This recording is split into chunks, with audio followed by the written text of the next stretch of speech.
And welcome back to the Genesis Science Report. As we jump into the next discussion, let me introduce you to a strange little creature called a lamprey. Known for their unique biology and their role in the ecosystem, lampreys have been the focus of scientific inquiry for decades now. Our next discussion revolves around a creature that many biologists have spent their lives studying. Now, while many evolutionists celebrate these creatures as crucial to understanding vertebrate origins, researchers at Northwestern University propose that understanding gene networks in these creatures could reveal links between jawless and jawed vertebrates. That is, if they evolved from a common ancestor. Joining us to dissect the details is Dr. Jerry Bergman. Now, Dr. Bergman has 9 college degrees, including 2 PhDs, and is the author of 60 published books. He has taught at the college level for over 40 years and has presented the creation message at over 400 different churches. Dr. Bergman, it's great to have you on the show today. And it's great to be here.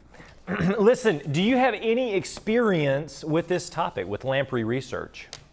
A lot. I dissected a lamprey when I was in college, and also when I taught biology and zoology especially. We spent a lot of time, believe it or not, dissecting lampreys.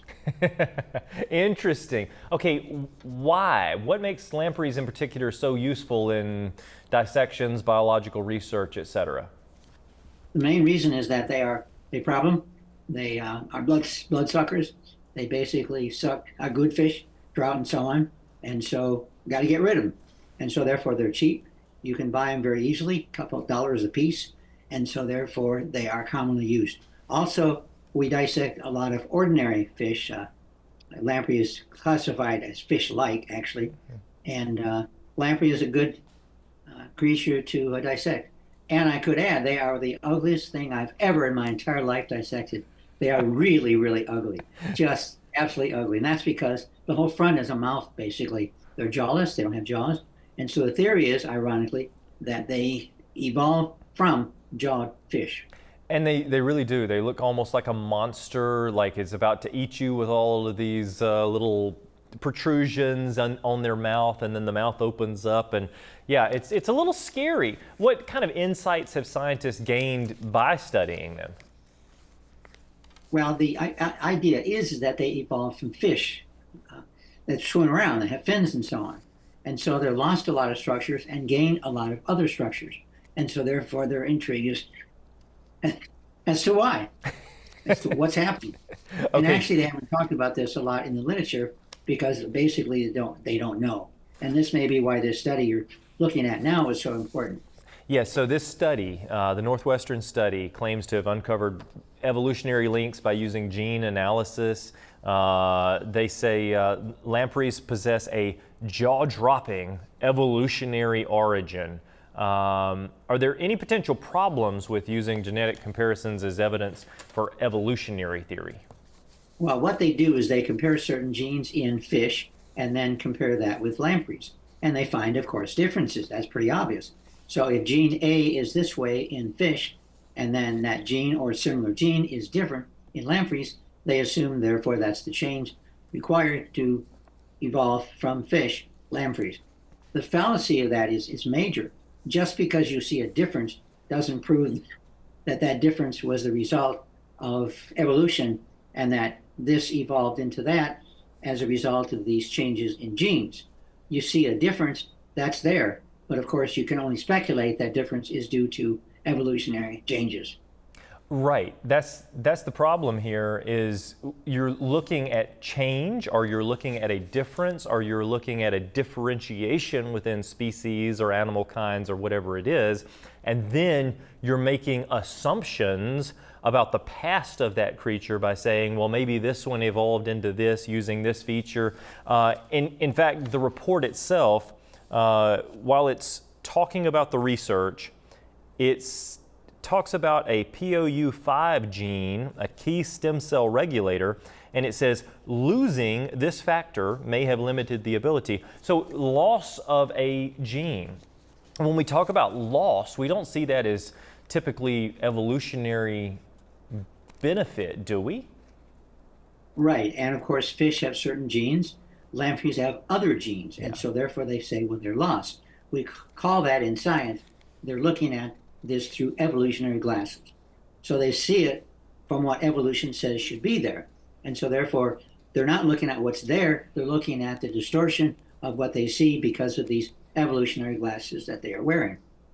Well, expound just a little bit. Why don't evolutionary scientists recognize this problem of having a bias there? Well, they don't see it as a bias, they see evolution as fact, it's true. And therefore, these genes had to have changed to evolve from a fish, like trout, into a lamprey. Therefore, they found the differences. Therefore, this is what caused the fish to evolve from fish into the lamprey. I would say, it would seem by looking at them that lampreys would evolve into fish and not vice versa. But of course, that's not the theory for other reasons.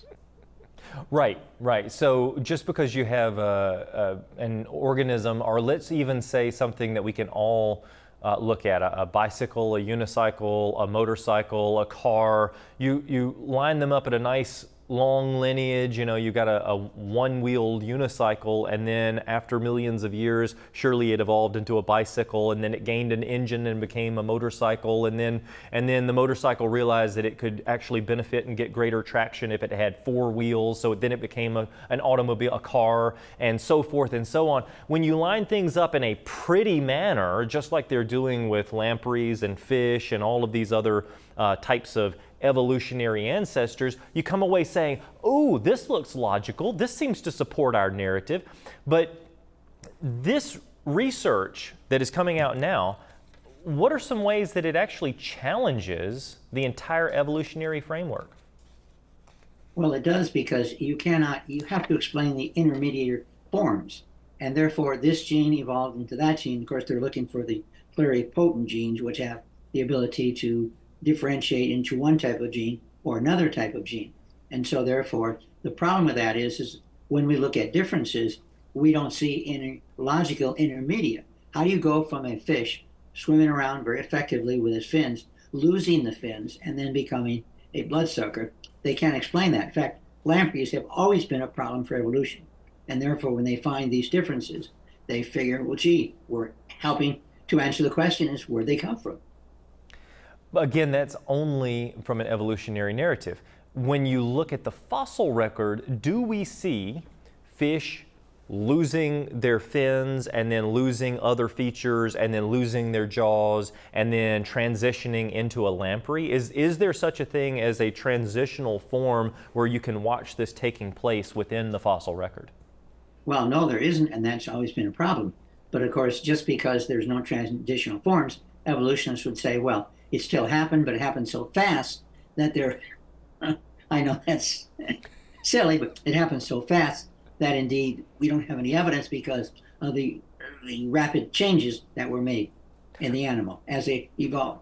And that's where punctuated equilibrium would come into the picture. And basically it's the idea that yes, evolution takes hundreds of thousands of years, millions of years of time to really change an organism, but an organism can live, die, thrive, survive for long periods of time, maybe even hundreds of thousands of years, and then finally, boom, it hits this point where it realizes it needs to evolve, and boom, punctuated equilibrium takes over, evolution takes over, and you've got an entirely different creature. Dr. Bergman, I want to thank you for being with us today, for sharing your expertise, and I'd love to have you back in the future. Okay, thank you. It's good to see you again. It is great to see you.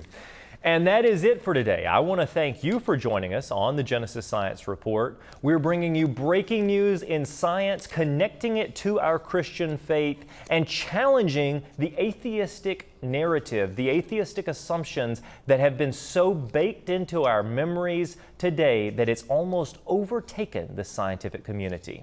Until next time on Genesis Science Report, I want to remind you to keep looking up. I'm David Rives. Truly, the heavens declare the glory of God.